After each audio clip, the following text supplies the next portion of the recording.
estamos chegando com Sala de Entrevistas. Que bom que você está recebendo a gente aí na sua casa. O papo hoje são com os pais, com os cuidadores, avós, professores. Por que não? Vocês também estão nessa linha de frente, porque as situações das síndromes neurológicas têm crescido, as avaliações têm chegado e tem muita gente com dúvida em todo o país. Não é só aqui, não é só lá, é em tudo. Hoje muita gente se fala aquela frase mágica: tudo é TDAH, tudo é autismo. Será que é assim? Será que as crianças estão dentro de uma panela onde o diagnóstico está sendo jogado a rodo ou não? Realmente as síndromes estão aí e a gente tem que parar, tem que estudá-las e tem que perceber que essas crianças aí vão precisar de mais carinho, atenção, cuidados, seja de quem for. Por isso eu estou trazendo um especialista no assunto para conversar com a gente, Dr. Eduardo Medeiros, ele que é neurologista infantil, neuropediatra, especialista nesse assunto. Doutor, é isso mesmo? Está todo mundo nessa panela? É tudo autismo, tudo TDAH hoje? Bom, primeiramente, minhas saudações a ti, Michele, a todos que estão nos assistindo, né? E é assim mesmo, né? O diagnóstico está muito em evidência atualmente. Só que eu sempre coloco nas minhas apresentações que nem tudo tem diagnóstico. Uma série de condições do desenvolvimento infantil das crianças não são diagnósticos, né? Mas por consequência de uma facilidade de acesso às informações, uma facilidade de acesso a terapeutas e profissionais, as famílias e os próprios terapeutas e educadores têm buscado diagnósticos médicos. Mas nem tudo é diagnóstico, nem tudo é autismo, nem tudo é TDAH, nem tudo é transtorno do desenvolvimento neurológico. E o que são esses nomes, doutor? O TDAH, que é isso mesmo? Tem gente que fala TDAH, isso, tem uma sonoridade diferente. Uhum. Tem o autismo. O que elas se relacionam e por que elas estão tão em evidências? Bom, o TDAH é transtorno do déficit de atenção e hiperatividade.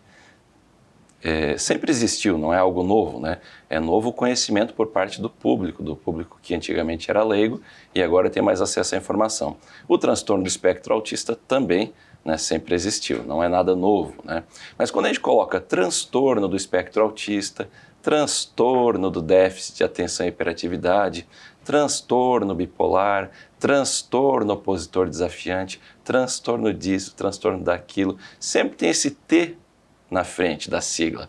O T de transtorno significa que aquela condição que está por trás da sigla, ela está causando prejuízo funcional, um prejuízo no desenvolvimento da pessoa, do ser humano, seja criança ou adulto. Vamos lá, TDAH, uma criança que tem transtorno do déficit de atenção e hiperatividade. Essa criança basicamente pode ter duas condições, ou ela é muito desatenta, dispersa, ou ela é muito agitada e inquieta.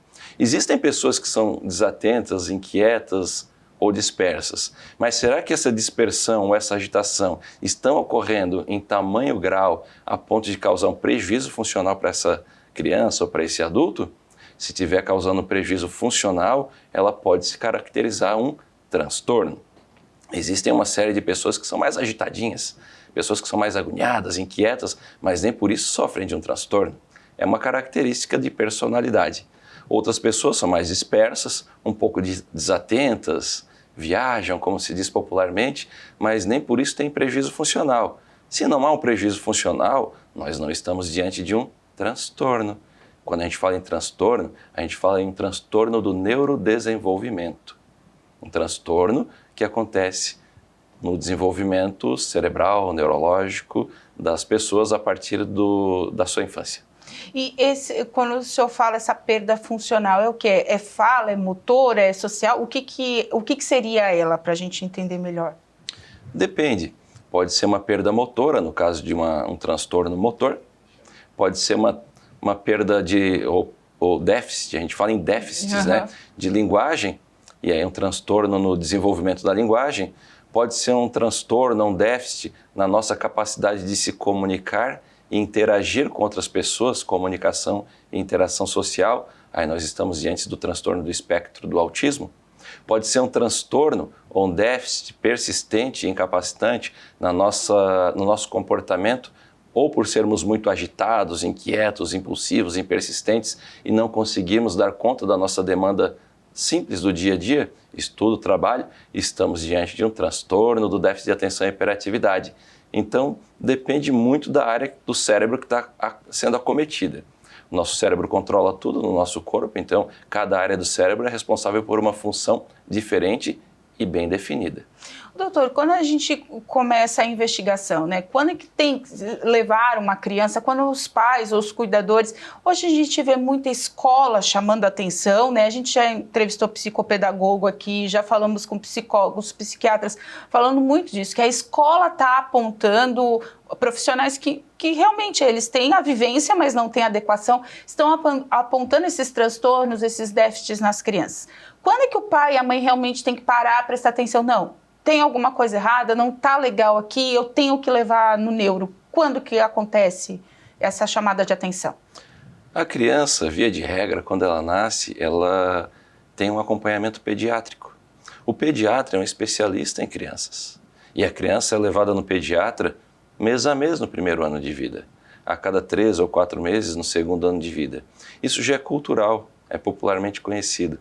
Eu acho que o pediatra deveria ser a primeira pessoa a ser procurada caso alguém levante algum tipo de dúvida em relação ao desenvolvimento da criança.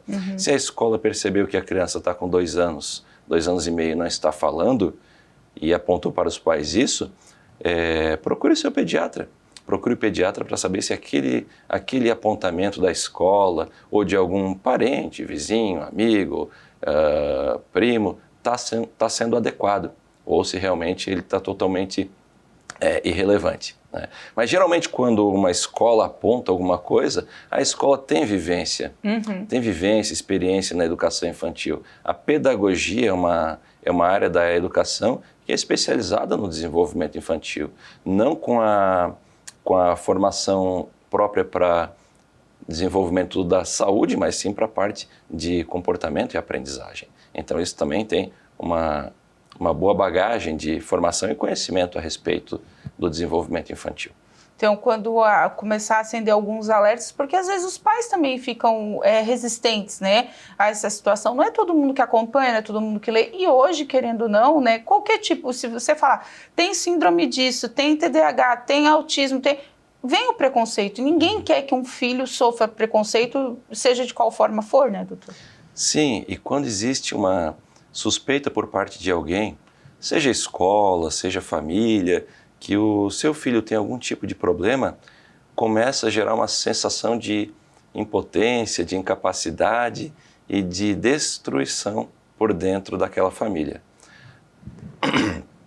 Às vezes, alguns apontamentos que são colocados para a família, eles podem ser desconstrutivos. Porque quando você idealiza um filho, você programa, desde a época que o casal está grávido, como vai ser o enxoval, como vai ser a maternidade, qual vai ser a escola. Você já tem projeções, mesmo que intuitivas, de onde você quer colocar. Será que meu filho vai crescer, vai ser um bom estudante, vai ser um jogador de futebol, um advogado, um jornalista? Você começa a criar expectativas e construir algo interno dentro de você.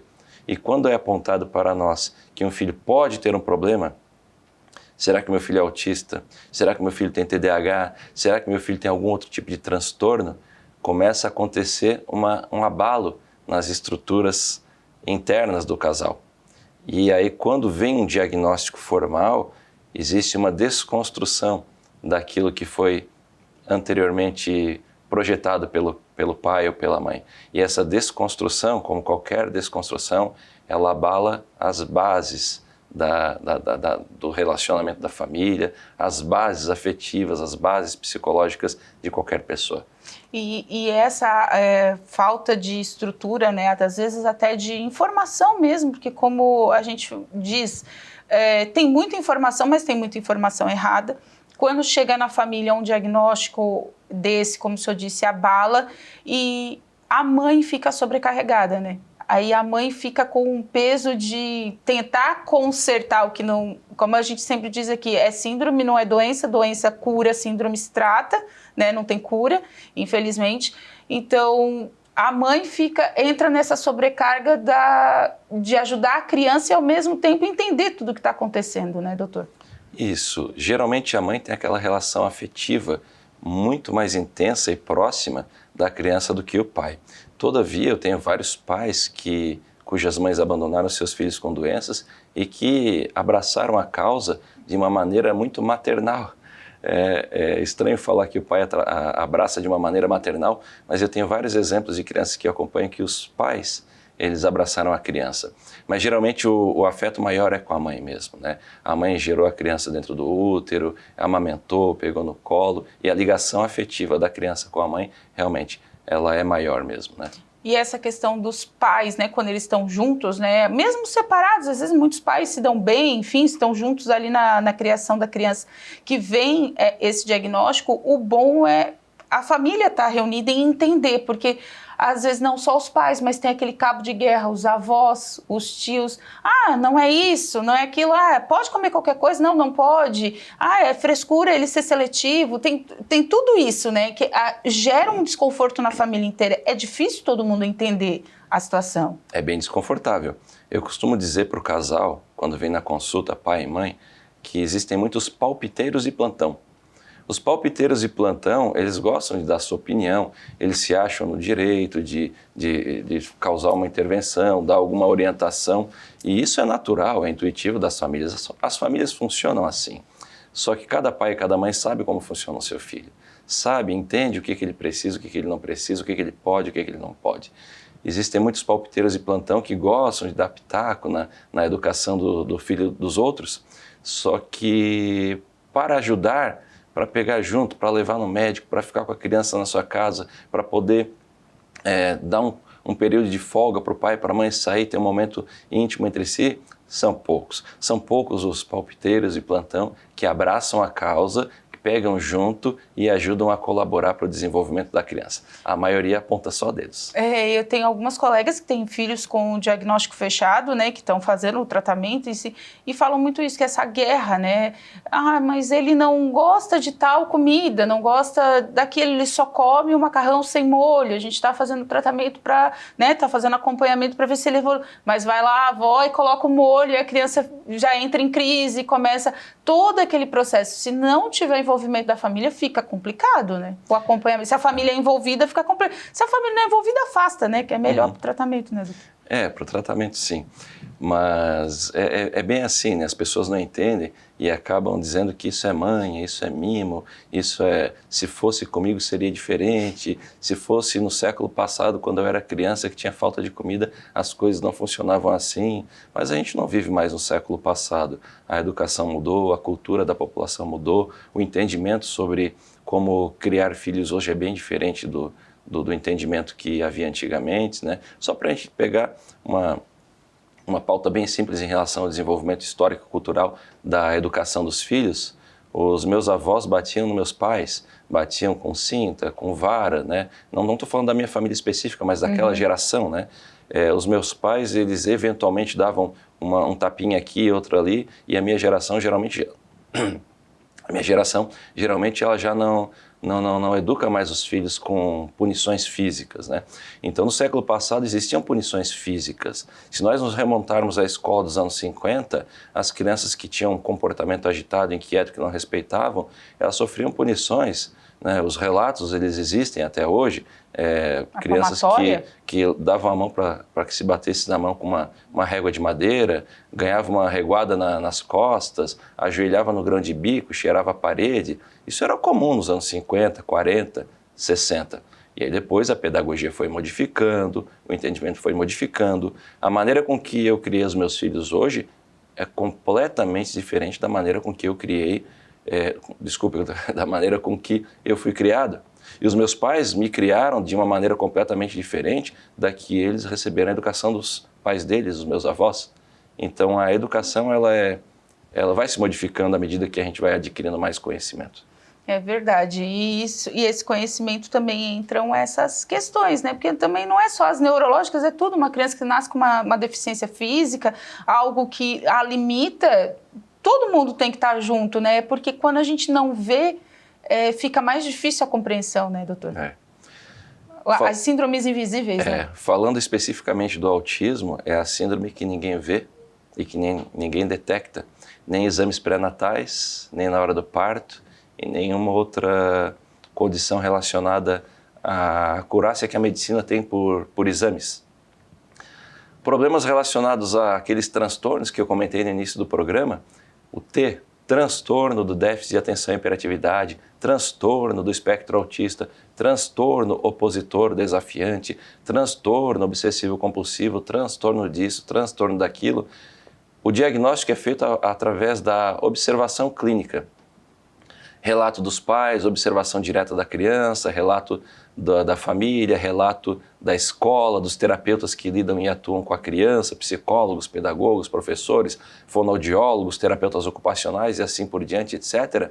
Então, esses relatos, através da observação da criança, do comportamento, de como ela usa a linguagem, é que vão chegar à conclusão se a criança, de fato, tem um prejuízo funcional ou se é só uma característica da personalidade. Uma característica da personalidade, a gente pode fazer alguns direcionamentos para poder melhorar, para poder lapidar essa personalidade. Um transtorno a gente tem que fazer a intervenção, porque existem limitações que têm que ser trabalhadas e tratadas. Então, tá certo. Depois do intervalo, a gente vai falar um pouquinho mais sobre o autismo, né? Sobre como lidar com essa situação, porque está em evidência também e a gente trouxe o doutor para justamente esclarecer esse assunto para a gente. Voltamos já já.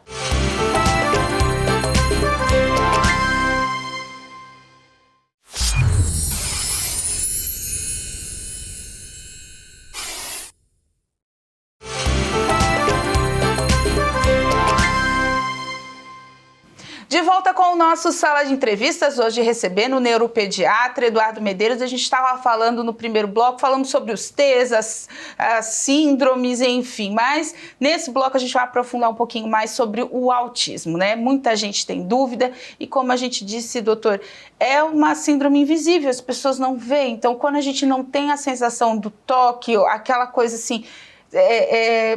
eu olhar e perceber que alguma coisa está errada, não dá. Não dá essa conotação de que tem algo errado, mas tem. Deu uma falha ali nos neurônios e a criança, infelizmente, tem o seu nível de suporte. Como é que é essa situação do diagnóstico do autismo, da entrada nesse mundo? É uma entrada bem difícil para os pais, né? Porque requer uma desconstrução daquilo que tinha idealizado de um filho. Uma vez que a família recebe o diagnóstico, como eu mencionei, ele é para a família, não é só para a criança, porque envolve toda a família. Envolve pai, envolve mãe, envolve avós, envolve irmãos, né? Porque a criança que está dentro do espectro autista, ela vai precisar de uma atenção individualizada e muito intensa nos primeiros 4, 5, 6 anos de vida. E muda completamente a rotina da família. Então, o diagnóstico, uma vez estabelecido, ele requer bastante união, empenho, trabalho e colaboração por parte da família, o que nem sempre é fácil, porque muitas vezes os pais estão envolvidos com as suas atividades profissionais e algumas vezes você tem que abandonar sonhos paternos ou maternos de carreira, de profissão, para poder levar o filho nas terapias. Isso é muito frequente. A gente vê muitos relatos desses, principalmente nas redes sociais. Hoje não tem como fugir, né? As mães contando como é essa vida de... Eu queria ir num cinema com meu filho, mas o meu cinema é levar na psicóloga. Eu queria levar para jogar bola, mas ele não consegue, então eu vou na terapia ocupacional. Enfim... Então, essa rotina, ela começa a desgastar, mas para a criança, qual que é a evolução que ele tem? Tem um prazo de evolução ou varia de caso para caso, doutor? Não tem como mensurar? Não tem como mensurar. Varia de cada caso, né? De caso para caso, né? A gente costuma dizer que talvez a palavra autismo esteja um pouco desatualizada. Provavelmente em alguns anos essa palavra vai ser trocada por autismos, porque não existe só um tipo de autismo. Cada caso é individualizado e o tratamento ele não é padrão para todos. Cada criança tem um tratamento individualizado. O que serve para Joano pode não servir para o Beltrano. O que serve para Maria pode não servir para Ana Paula e assim por diante, né? Então, existem vários tipos e graus de acometimento do prejuízo funcional da criança autista. Tem criança autista aos 6 anos de idade que não consegue falar, usa fraldas. E tem crianças autistas aos 6 anos de idade que vai para a escola normalmente, conversa normalmente e ninguém percebe que é autista. Então existem características muito leves e sutis até características muito graves de comportamentos e acometimento da linguagem. Porque o pessoal, as pessoas que não têm o conhecimento, eles caracterizam muito o autismo pelas birras, né? Pelo choro excessivo, tá naquele lugar, o som tá mais alto, começa a se debater, a gritar, enfim. Muitos, é malcriação, outros já têm mais uma noção, as pessoas têm os cordões hoje das síndromes invisíveis, né? Que são muito usados. Nós temos a lei em Criciúma do cordão das margaridas, mas tem o quadradinho, né, que não é quadradinho, do quebra-cabeça. Quebra-cabeça. Isso, do quebra-cabeça. Enfim, tem pessoas que estão atualizadas no assunto e outras não, né? Então, tudo isso na hora de formar a vida da criança é muito complicado, né, doutor? Eu imagino que os professores também estão numa guerra sem arma, né? Sim. Os professores, eles não têm uma formação específica nesses distúrbios comportamentais, nos transtornos neurológicos do desenvolvimento. E as crianças estão sendo alocadas em sala de aula com inclusão, o que deve realmente ser feito e muito bem feito, só que os professores ainda não tiveram a formação e capacitação adequada para receber as crianças que têm algum tipo de transtorno neurológico da maneira como deveria ser feito, né? O ideal ainda está bem longe, mas pelo menos nós já começamos. Existem muitos professores, escolas interessadas em ajudar e auxiliar, fazendo cursos de capacitação para profissionais, professores, levando terapeutas, e também existem escolas que ainda lavam suas mãos e não ajudam muito, né? Então, a gente está num momento de transição, porque é tudo muito novo. E como tudo que é novo, no início choca, espanta, cria uma certa resistência por parte de alguns. Só que com o tempo, isso vai ficando cada vez mais natural e todos os estabelecimentos, sejam escolas, clínicas, ambientes públicos, estão e serão cada vez mais adequados e colocados em condição de atender os portadores de qualquer tipo de transtorno, distúrbio ou deficiência. Assim como a gente adapta estrutura física para um cadeirante, a gente também adapta algumas situações e condições para uma criança autista ou uma criança que tem algum outro tipo de problema, como uma deficiência intelectual, por exemplo. A gente está observando igual o estádio de futebol, a gente teve um exemplo no Criciúma, o Corinthians fez uma ala especial só para crianças autistas, né, uma cabine à prova de som, enfim, para não ter aquele barulho todo, porque a audição é muito sensível na vida deles, doutor? Tem algo ligado com a audição? Para alguns, sim. Tá para bom. outros, não. Tá. Nunca é genérico, né? Nunca é para todo mundo. Não é genérico, não. O tratamento do autismo, como eu falei, ele é individualizado, porque cada criança, apesar de ser autista, ela também tem as suas características de personalidade. Uhum. Tem algumas crianças autistas que são brabas, nervosas, irritadas. Outras são calmas até demais, muito paradas, torpes, assim, chega a ficar paradas por vários momentos sem fazer nada. E né? Não é efeito da medicação, dela mesmo? Não é dela mesmo, né? Existem crianças que são sorridentes, existem crianças que são agressivas, então isso varia de pessoa para pessoa. Naturalmente que uma criança de bom humor é muito mais fácil de tratar do que uma criança que tem agressividade.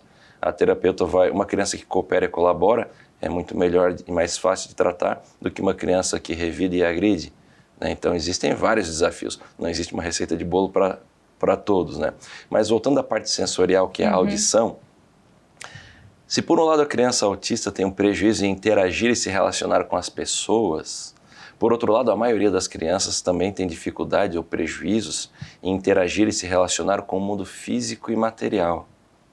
E nós nos relacionamos com o mundo físico e material através dos nossos 5 sentidos, visão, audição, tato, paladar e olfato. Nós recebemos as informações do mundo físico e material através desses sentidos, são os nossos canais sensoriais. Nós recebemos, nós processamos essa informação, ela chega ao nosso cérebro e nós correspondemos ou reagimos ao mundo físico e material de acordo com o que recebemos. E no autista, muitas vezes, existe uma desregulação na modulação dessa informação sensorial no cérebro. Então, às vezes, o barulho de um liquidificador que realmente ele é desagradável, é chato, é incômodo, mas nós toleramos ele entra no cérebro de uma criança autista e pode causar uma reverberação tão intensa lá dentro que a criança entra num colapso emocional, sensorial, que ela se desestrutura, se desestabiliza, se agride, coloca as mãos no ouvido, balança, sai correndo. Por quê? Porque o ruído que chegou no cérebro dessa criança é ensurdecedor. E aí, por conta dessa desregulação sensorial, que a terapia ocupacional entra com bastante impacto para poder fazer os ajustes nessa entrada sensorial do cérebro. Mas aí, como o senhor disse, dos sentidos, todos eles têm alguma alteração, né? Eu tenho uma colega que ela é dona de uma loja que ela tem um cliente, ele tem uns 5, 6 anos, que a mãe leva e ele fala, tia, posso tocar nas roupas? Todas as roupas que ele escolhe, ele toca para saber se ele vai suportar usar. Né? Ele não experimenta, ele não gosta de colocar a roupa na frente das pessoas, mas ele toca, ele faz o tato em todas as roupas, né? E eu comentei com o senhor no intervalo que nós fizemos uma matéria recentemente aqui na TV Primavera e passou inclusive na Hit TV, falando sobre essa questão, as mínimas coisas, né? Como cortar um cabelo, as ações que as pessoas têm de entender esse mundo dos autistas, né? E isso me chamou a atenção no comércio também. Como essas pessoas vão receber esses autistas no futuro? Essa loja aceita que o menino toque em todas as roupas, mas será que outras estão preparadas para isso, doutor? É um mundo que a gente precisa adequá-lo, né, para receber essas crianças, né, com tantas características diferentes, não? Sim, e vai ser difícil conseguir adequar todos os estabelecimentos com todas as demandas, porque as demandas são infinitas. Em relação ao tato, é o toque da pele, da roupa na pele, etiqueta, costura, tipo de tecido, se ele é mais gelado, se ele é mais quente, se ele é mais áspero, se ele é mais liso, se a etiqueta ela fica no tórax ou no pescoço. Quando você vai cortar um cabelo, se o cabelo caindo aqui na região do pescoço incomoda bastante alguns autistas. Os sons, algumas crianças não conseguem ficar em salas de aula, não conseguem ficar em ambientes públicos. O paladar, muitas crianças autistas têm uma seletividade alimentar porque elas não conseguem lidar com alterações de paladar, então elas elegem 1, 2 ou 3 alimentos e ficam sempre naquele mesmo padrão alimentar. Elas não conseguem sair não conseguem modificar o alimento pela textura do alimento, pelo cheiro do alimento, pelo sabor do alimento. Então isso causa bastante desconforto na vida das famílias. Tem famílias que não conseguem sair de casa nem para ir num restaurante, numa lanchonete, porque a criança não come nada fora de casa. Alterações do ouvido, né, que são as auditivas, do paladar e do tato são as mais frequentes, mas também existem a de equilíbrio, propriocepção, que é a tua noção do corpo no espaço, quanto que o teu corpo ocupa no espaço. Muitas crianças autistas parecem ser um pouquinho mais desajeitadas, tropeçam, caem, esbarram nas coisas, porque elas também não têm esse sentido que é a propriocepção, que é a percepção do corpo no espaço. Então, muitas alterações sensoriais estão presentes. E a gente não pode julgar isso como sendo mimo, como sendo manha.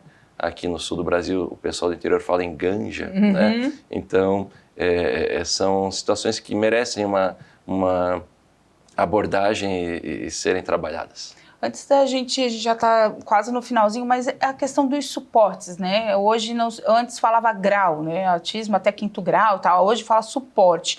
Qual que é essa medição? Não sei se tem, como é que faz esse diagnóstico, doutor? Suporte é aquilo que a criança precisa de apoio para fazer as coisas habituais do dia a dia, na idade que ela tem, nos ambientes que ela frequenta. Tá. Então, existem basicamente e didaticamente 3 níveis de suporte atualmente. Claro que esses níveis de suporte eles não são muito bem delimitados, mas a gente se baseia em capacidade de comunicação, interação e linguagem, como essa criança está conseguindo se comunicar, interagir e falar com as pessoas, características de comportamento adaptativo, como é que essa criança se adapta nos diferentes ambientes, como é que é o comportamento dessa criança quando ela está aqui, ali ou acolá, numa escola, num estúdio de TV, numa sala de aula, num shopping ou no restaurante, como é que ela se comporta, e a independência para as atividades do dia a dia, como comer, se vestir, tomar banho, se alimentar, escovar os dentes, pentear cabelo. Então são esses 3 eixos principais que a gente avalia. Independência para as coisas do dia a dia, o comportamento adaptativo e a comunicação e linguagem. E aí os 3 graus, antigamente chamados, que a gente chama em nível de suporte. Nível 1 é aquele que quase não precisa de suporte nenhum, precisa de pouquíssimo suporte. É uma criança que, dependendo da idade, está falando, conversando, interagindo, faz as coisas do dia a dia sozinho, né? Toma banho, se troca, se alimenta sozinho e se comporta bem nos ambientes diferentes. Nível 2 já vai precisar de um pouquinho mais de suporte para se comunicar e para interagir com as pessoas, mas consegue fazer. Precisa também de um pouquinho de suporte, algumas adaptações em alguns ambientes. E o nível 3 é aquele que tem o maior nível de dependência possível. É aquele que muitas vezes não consegue ir no banheiro, que não consegue fazer o uso de um vaso sanitário, que não consegue se comunicar, se demonstra muito alheio, disperso, agitado, inquieto, nervoso, irritado ou até agressivo nos ambientes, né? É aquele que precisa de muita ajuda para se adaptar nos ambientes e para se comunicar. Então, tudo isso, quando o pai ou a mãe...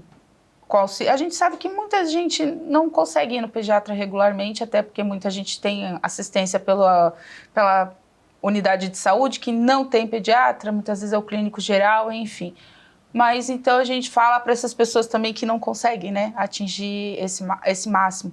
E aí guarda aquele dinheirinho para conseguir uma consulta particular para levar o filho no neuro. Nunca é demais investigar, né, doutor? A dúvida é sempre pior do que ter a certeza, né? Sim. Se existe alguma dúvida, mesmo que intuitiva por parte de uma mãe, de um pai, se existe uma dúvida que foi gerada por terceiros, escola, familiares, você não consegue acesso com o seu pediatra, você pode procurar o neuropediatra, neurologista infantil. Ele é especialista no desenvolvimento cerebral das crianças. E todas essas condições que nós mencionamos, elas são comportamentais.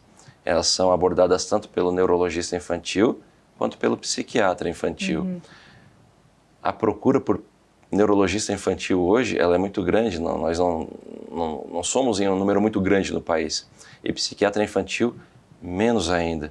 Então, alguns estados da nossa nação, algumas cidades não contam com psiquiatria infantil. E o neurologista infantil acaba fazendo essa ponte.